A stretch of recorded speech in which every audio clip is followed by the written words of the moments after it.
Why rely on big tech for your communication when their values oppose your faith? Fidei offers private, ad-free email built by and for Catholics. Most of you know Fidei for email. And soon, they're launching Fidei Chat, a fully end-to-end encrypted messaging app, perfect for Catholic families and groups. Sign up for Fidei.email today and you'll receive lifetime pricing for Fidei Chat when it launches later this summer. Join Fidei today. You don't have to compromise your faith for technology.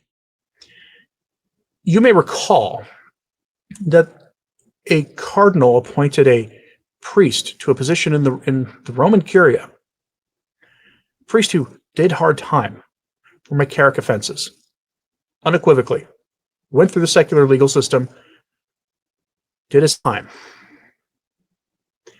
And afterwards, the bishop did not strip him of his faculties as a priest and reduce him to the lay state, or put him in some kind of peculiar kind of missionary work where he would only go to prisons to work with prisoners. I could see an argument for that. Not sure I'd agree with the argument, but I could see one. He didn't do anything that you might find acceptable or understandable, at least, even if erroneous. Instead, he gave him a post in Rome. I covered that story when it first broke a couple of weeks ago. The bishop did this out of mercy. We hear mercy a lot from the Vatican, from bishops, your own bishop, maybe your own priests. A lot of mercy. God's mercy is tied to his justice, and the ultimate justice is going at our judgment to wherever it is that we have richly earned. Whether it's earned by conforming to the will of God and leaning on his grace and trusting in him entirely and staying close to the sacraments and all of those other things that are basically just a long-winded way of saying we cooperated with the graces he gave us in this life. And so that we may, whether after a time in purgatory or as a saint, straight to heaven, to look upon the beatific vision and pray. Or the other option, which according to most church teaching is most people's final destination, including most Catholics. We don't hear about this much anymore. The justice of God is tied directly to his mercy. And to present God's mercy without even at least once in a while mentioning the hard truth about the justice of God does a grave disservice to people. And it leads to weird decisions made.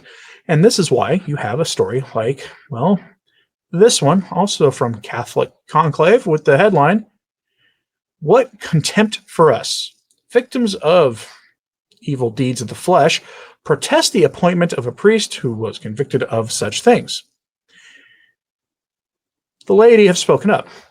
Not a big fan of protests, not a big fan of surveys and petitions and things. They typically don't accomplish much of anything, at least for people on our side of things. However, this is one of those occasions where this is 100% the right thing to be doing. You have to make your voice heard. And they're doing it the right way.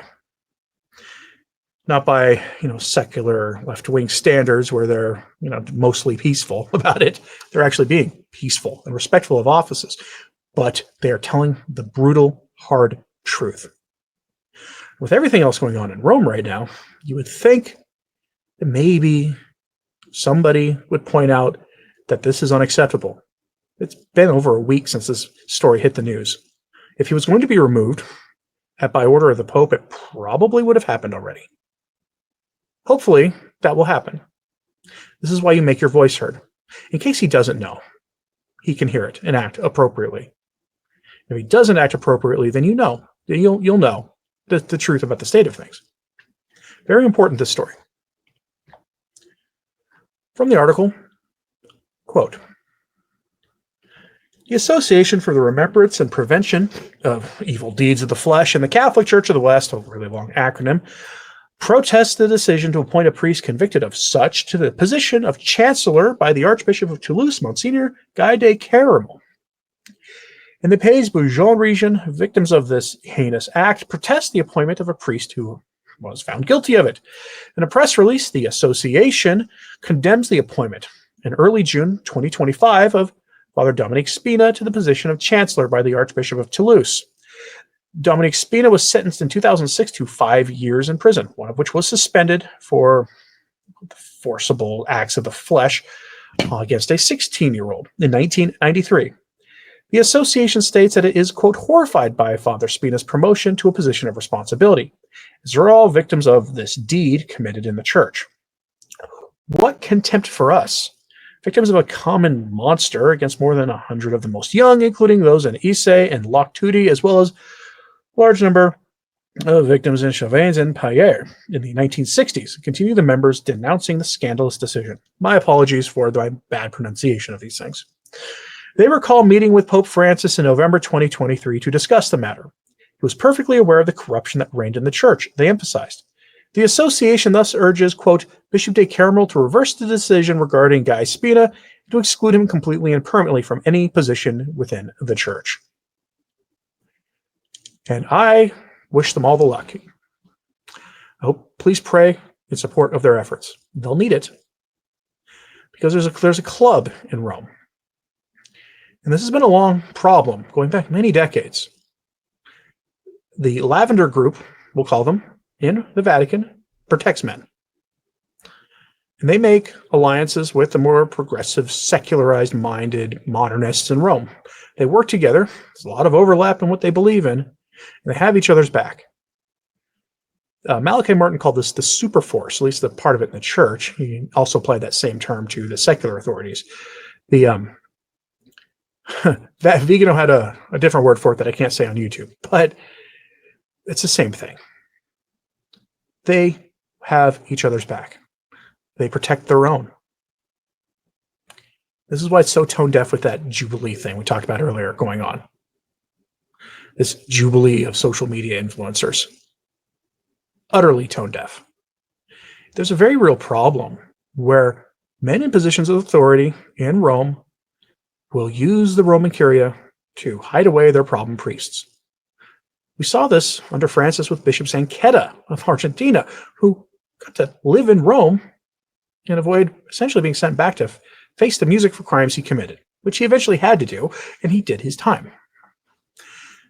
This is not a new problem. This is just the latest iteration of an old problem that points to a very deep rot in the church. So please pray. If you're not aware, there are plenty of First Saturday options remaining. The first Saturday of August is is the beginning of the final 5 first Saturdays of the year. If you want to keep a Fatima devotion that the Our Lady of Fatima asked for, that all lay people do, you do the 5 first Saturdays devotion. If you'd like to be done by the end of the calendar year, this is your perfect time to start. You'll live the Fatima message, at least in part, if you keep that devotion once.